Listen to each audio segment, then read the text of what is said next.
everyone. This is Class 9 History, Chapter 2, Socialism in Europe and the Russian Revolution. So, इस video में हम लोग the first world war and the Russian empire इस topic को cover करेंगे. ठीक है. सो फर्स्ट वर्ल्ड वॉर सबसे पहले हुई किसके बीच में थी? वो एलाइड पावर्स और सेंट्रल पावर्स के बीच में हुई थी. सो सेंट्रल पावर्स में कौन कौन सी कंट्रीज आती है? जर्मनी, ऑस्ट्रिया और टर्की. सो ये जो कंट्रीज है वो आती है हमारी सेंट्रल पावर्स में. और एलाइड पावर्स में कौन कौन सी कंट्रीज आती है? तो फ्रांस, ब्रिटेन और रशिया, ये तीनों कंट्रीज आती है एलाइड पावर्स में. तो यहाँ पे देख सकते हो Russia, Germany, France, Britain, Austria और यहाँ पे सारी कंट्रीज प्रेजेंट है. तो मतलब जो मेन वॉर हो रही थी ना वो इस जगह पे हो रही थी. यहाँ पे पूरा मेन वॉर चल रहा था. ठीक है. अब हम लोग देखेंगे कि वॉर में हो क्या रहा था. During that war what was happening. So ये जो वॉर है ना वो यूरोप के अंदर भी हो रही थी और यूरोप के बाहर भी हो रही थी. यूरोप के बाहर तो हमारी चल रही थी हमारी फर्स्ट वर्ल्ड वॉर. ठीक है. यूरोप के अंदर लोग राजा को लेके परेशान थे कि यार ये राजा ऐसा है, वो हमारी बात नहीं सुनता, वो ड्यूमा को डिसमिस कर रहा है तो बना रहा है, कभी डिसमिस कर रहा है, राजा अपनी मनमर्जी चला रहा है, हमेशा नहीं चलेगा. तो यूरोप के अंदर भी वॉर चल रही थी और यूरोप के बाहर भी वॉर चल रही थी. अब जो लोग हैं ना वो सार निकोलस टू कौन है? राजा यूरोप का. तो लोग उसको सपोर्ट करने लगे कि हाँ राजा हम तुम्हारे साथ है, तुम वॉर में जीतोगे. लोग उसको सपोर्ट करने लग गए. अब फिर राजा ने क्या किया? हम लोग को पता है ना कि उसने एक ड्यूमा बनाया था. उसने पहले ड्यूमा को 75 डेज में हटा दिया था और दूसरे ड्यूमा को 3 महीने में हटा दिया था. उसका जो तीसरा ड्यूमा था वो था पूरा कंजर्वेटिव्स का. अब उसने उस तीसरे ड्यूमा को उससे कंसल्ट करना मना कर दिया, रिफ्यूज कर दिया. ड्यूमा को तो बनाया ही इसलिए था कि वो किंग को कंसल्ट कर पाए. बट किंग कहता है कि अब मैं तुम्हारी कंसल्ट, तुम जो भी कंसल्ट करोगे मुझे वो नहीं मानना, मैंने तुम्हारी कंसल्टेंसी को रिफ्यूज करता हूँ. तो अब जो लोग हैं उनको तो ऐसा लग रहा है अरे ये क्या है, राजा अपनी मनमर्जी नहीं चला सकता, ड्यूमा बनाया इसलिए ताकि वो कंसल्ट कर पाए, ऐसे मनमर्जी नहीं चल सकती. तो लोग राजा को फिर कम हो गया उसको सपोर्ट करना. पहले तो सब लोगों ने सपोर्ट किया था उसको, फिर उसका जो सपोर्ट है वो थिन हो गया, कम हो गया. पहले बहुत ज़्यादा था, सब करते थे, बट फिर कम हो गया जब वो अपनी खुद की मनमर्जी चलाने लगा. अब लोगों के अंदर ना एंटी जर्मन सेंटिमेंट्स आ गए. एंटी जर्मन सेंटिमेंट्स क्या होती है कि जर्मन से दुश्मनी. हम लोगों ने देखा था एलाइड पावर और सेंट्रल पावर. एलाइड पावर में थे फ्रांस, ब्रिटेन और रशिया, और सेंट्रल पावर्स में थे जर्मनी, टर्की और ऑस्ट्रिया. तो मतलब जर्मनी और रशिया दोनों अपोजिट में थे. तो लोगों के बीच में जर्मन के लिए गुस्सा आ रहा था कि एंटी जर्मन सेंटिमेंट्स, उनको जर्मन से दुश्मनी हो रही थी. और ये हमें मतलब कैसे पता चला कि उनको दुश्मनी हो रही थी? तो हम लोगों ने देखा था कि सेंट पीटर्सबर्ग वो इंडस्ट्री का एक प्रोमिनेंट एरिया है. तो उन लोगों ने सेंट पीटर्सबर्ग को पेट्रोगार्ड का नाम दे दिया. क्यों दिया? क्योंकि वो एक जर्मन नेम था. सेंट पीटर्सबर्ग एक जर्मन नेम है और उनको तो बस जर्मन से दुश्मनी हो गई थी, जर्मनी पीपल से. तो उन्होंने सेंट पीटर्सबर्ग को पेट्रोगार्ड कर दिया, which is not a German name. तो उन्होंने ये रीनेमिंग क्यों किया? सेंट पीटर्सबर्ग को पेट्रोगार्ड में क्यों किया? क्योंकि उनके अंदर एंटी जर्मन सेंटिमेंट्स आ गए थे और सेंट पीटर्सबर्ग एक जर्मन नेम था, तो इसलिए उन्होंने सेंट पीटर्सबर्ग की जगह पेट्रोग्राड कर दिया था. Very simple. The Tsarina Alexander's German origins and poor advisors, especially a monk called Rasputin, made the autocracy unpopular. मैंने पिछले वीडियो में आपको बताया था रास्पुतिन के बारे में, राइट? तो वो रास्पुतिन यही है. द सारनाज एलेक्जेंडर्स, ये कौन है? सारनाज एलेक्जेंडर्स जर्मन ओरिजिन्स. तो ये जो है वो रानी है, सारना. सार निकोलस टू, तो सारना एलेक्जेंडर. ठीक है. तो जो सारना एलेक्जेंडर है उसके जर्मन ओरिजिन और पुअर एडवाइजर. जर्मन ओरिजिन क्योंकि एक जर्मन की रानी है, मतलब वो जर्मन की वहाँ पे रानी थी और फिर उनकी शादी हुई थी तो जर्मन से बिलोंग करती है, इसके अंदर जर्मन ओरिजिन से. पुअर एडवाइजर्स में आते हैं रास्पुताना. मेड दी ऑटोक्रेसी अनपॉपुलर. तो इस रानी की वजह से और रास्पुतिन इन दोनों की वजह से जो ऑटोक्रेसी वो और कम होती गई, मतलब बढ़ती गई, अनपॉपुलर होती गई autocracy. The First World War on the Eastern Fronts differed from that on Western Fronts. तो जो रशिया है, हम लोगों ने पहले देखा था कि जो रशिया है ना उसमें दो थे, मतलब दो जगह पे वॉर्स फॉट किए जा रही थी, एक तो अंदर और एक बाहर, वो तो ठीक है. बट जो रशिया है उसमें वेस्टर्न फ्रंट में भी लड़ा जा रहा था और ईस्टर्न फ्रंट में भी लड़ा जा रहा था. अब जो वेस्ट में है ना, तो in the west armies fought from trenches stretched along eastern France. Eastern France के साइड पे जो ट्रेंचेस है ना, आर्मीज उससे लड़ रही थी. और ईस्ट में लोग कैसे लड़ रहे थे, ईस्टर्न रशिया में लोग कैसे लड़ रहे थे. So in the east armies moved a good deal and fought battles leaving large casualties यानी कि लोगों का मरना. तो मतलब वेस्ट में तो वो लोग अच्छी तरह से ट्रेंचेस में लड़ रहे थे. ट्रेंचेस क्या होता है, देखो ये ज़मीन होता है, फिर नीचे से गड्ढा खोदा हुआ होता है, फिर यहाँ पे ज़मीन होता है. तो क्या करते हैं वो लोग, यहाँ से यहाँ पे झुक जाते हैं नीचे और अपनी जो बंदूक है वो इस तरफ करके यहाँ से शूटिंग करते हैं. तो ये होते हैं सारी हमारी trenches.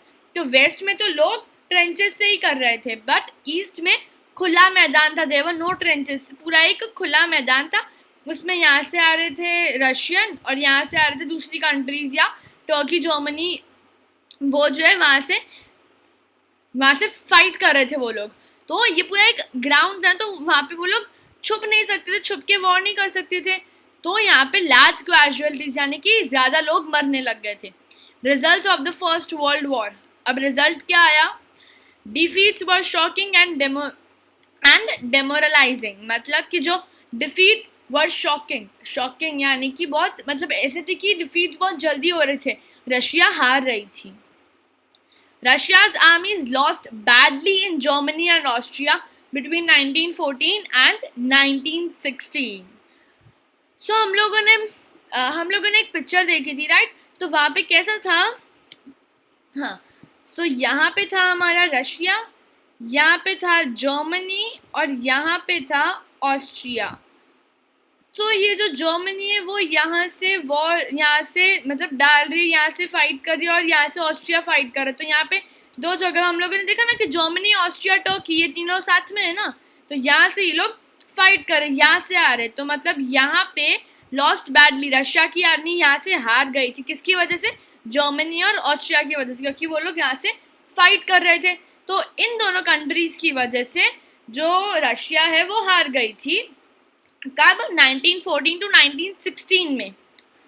There was over 7 million casualties by 1970. 7 million यानी कि 70 lakhs casualties क्या होती है, मरना. मैंने बताया था ना, तो मरना मतलब 70 लाख लोग मर गए थे by 1917 यानी कि 1914 और 1916 में तो ये लोग जर्मनी और ऑस्ट्रिया से बहुत खराब तरीके से हारे थे. और फिर 70 लाख लोग मर गए थे. 1917 तक 70 लाख लोग मर गए थे. As they retreated, the Russian army destroyed crops and buildings to prevent enemy from being able to live off the land. अब ये कैसे हुआ, सो देखो यहाँ पे है हमारा पूरा रशिया का पार्ट, ठीक है. यहाँ से आती है जर्मनी, यहाँ से आ रही है ऑस्ट्रिया. अब ये लोग दोनों यहाँ पे जा रहे, ठीक है. यहाँ पे वो लोग लड़ रहे.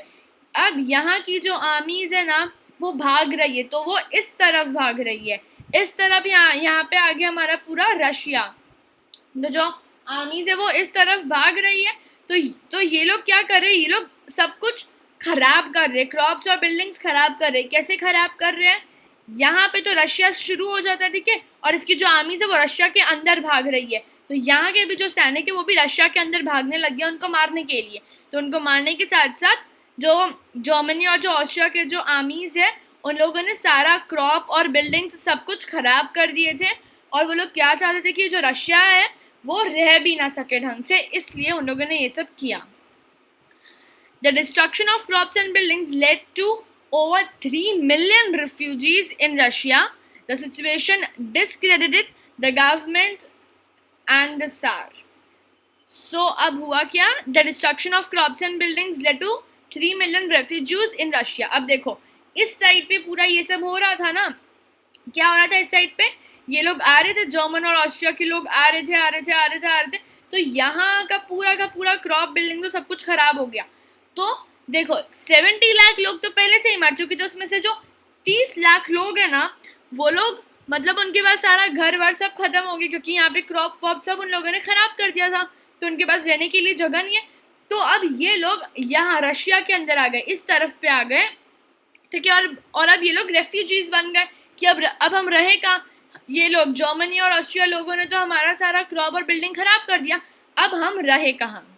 The situation discredited the government and the सार, गवर्नमेंट यानी कि ड्यूमा। तो ये जो सिचुएशन थी वो डिस्क्रेडिट कर दिया था किसको, गवर्नमेंट को और राजा सार निकोलस II को भी। सो ये बहुत खराब हुआ था रशिया में। Soldiers did not wish to fight such a wars, अब सोशल वॉर ही नहीं लड़ना चाह रहे थे यार, ऐसा कैसा वॉर जिसमें हमारी ही वजह से हमारे ही रशिया में 3 मिलियन रेफ्यूजीज आ गए, इसमें ऐसा वॉर हमें लड़ना ही नहीं है। सो दीज वर, तो ये सारे जो सोल्जर्स हैं उनका ये कहना था कि हमें ऐसा वॉर नहीं लड़ना है जहाँ पे हमारी वजह से ही हमारा जितना भी रशिया है, जो भी स्टार्टिंग का मतलब ये जो पार्ट है रशिया का, वहाँ पे सारा क्रॉप्स और बिल्डिंग्स खत्म हो जाए और 30 लाख रेफ्यूजीज आके रहे, हमें ऐसी वॉर नहीं लड़नी। किसका कहना था, सोल्जर्स का। अब war had a severe impact on industries. How, industries पे कैसे हुआ, उन पे लोगों पे तो पड़ा, वो हम लोगों ने देखा, तभी तो 30 लाख रेफ्यूजीज आए थे ना। इंडस्ट्रीज पे कैसे पड़ा, सो Russia's own industries were few in number and the country was cut off from the other supplies of industrial goods by German control of the Baltic Sea. So हम लोगों ने ये पढ़ा था कि जो इंडस्ट्रीज है वो पॉकेट में थी, यानी कि बहुत कम इंडस्ट्रीज थी, तो जो इंडस्ट्रीज है वो तो पहले से ही कम थी। The country was cut off from the other suppliers of industrial goods by the German control of the Baltic Sea. So अब आप यहाँ पे जो इमेज देख रहे हो ना, सो व्हाट हैपेंस कि जो रशिया है ना उसकी तो बहुत ख़राब हालत हो गई थी, उनके पास खाने के लिए कुछ था नहीं, क्रॉप्स बिल्डिंग सब खराब हो गया था।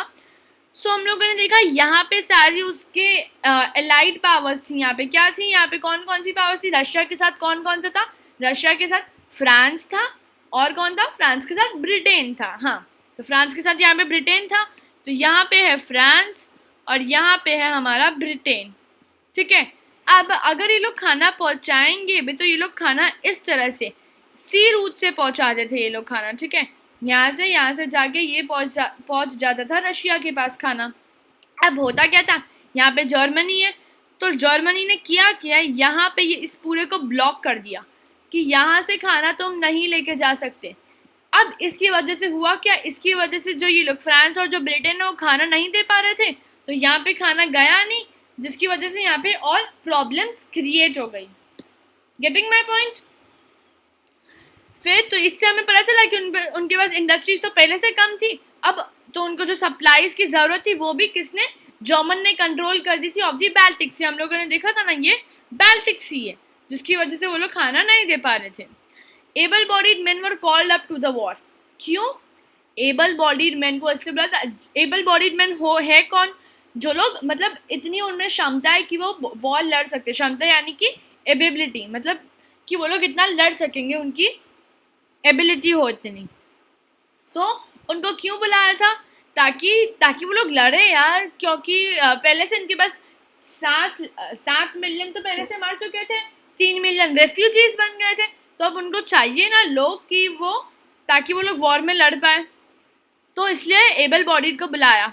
As a result, there were labor shortages and small workshops producing essentials were shut down. अब अगर एबल बॉडीड को बुला ही लिया तो एबल बॉडीड करते क्या थे, पहले वो लोग लेबर की तरह काम करते थे, कहाँ पे, स्मॉल वर्कशॉप्स में और बाकी की जगहों पे, क्राफ्ट्समैन के वहाँ पे, तो वहाँ पे वो लोग एक लेबर की तरह काम करते थे। अब अगर उनको वहाँ से बुला के वो लोग वॉर में लेके जा रहे, तो जितने भी प्रोड्यूसिंग एसेंशियल, जितने भी लोग थे जो एसेंशियल्स प्रोड्यूस करते थे, अगर उनके पास लेबर नहीं है तो वो लोग कुछ कर नहीं पाएंगे, जिनकी वजह से वो सारी दुकानें, वो सारी वर्कशॉप्स बंद हो गई थी।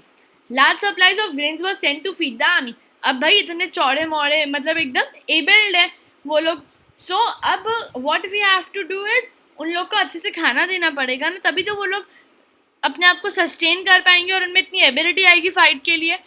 तो जितना भी खाना था, जितना भी नहीं कह सकते, लेकिन हाँ बहुत ज़्यादा अमाउंट खाने का उनके पास चला जाता था। क्यों? ताकि वो लोग रह पाए, मतलब रह भी नहीं, लेकिन ताकि वो लोग अपने आप को इतना स्ट्रांग रख पाए। तो अब पहले ही उन लोगों ने क्रॉप्स तो खराब कर ही दिए थे। किसने? जर्मन और ऑस्ट्रिया के आर्मीज ने। क्रॉप्स खराब तो हो ही गए थे। अब उसमें से भी ज़्यादा से ज़्यादा क्रॉप अगर आप उनको दे रहे हो, किनको? एबल बॉडीड लोगों को, तो हम क्या खाएंगे? So for the people in the cities bread and floor became scarce. Scarce यानी कि उसकी कमी थी। ब्रेड और फ्लोर वहाँ का मतलब एक नॉर्मल खाना था, जैसे हमारे यहाँ पे रोटी होता है, वैसे रशिया में ब्रेड एंड फ्लोर था, तो वहाँ पे स्केर्स कमी हो गई थी उस चीज़ की। By the winter of 1916 riots at bread shops were common. Riots यानी कि झगड़ा, ब्रेड शॉप पे ये सारे रायट्स मतलब कॉमन थे कि हाँ ये तो होते ही है। क्यों होते हैं? क्योंकि फूड की शॉर्टेज की कमी है। क्यों है फूड की शॉर्टेज की कमी? क्योंकि एक तो जर्मनी और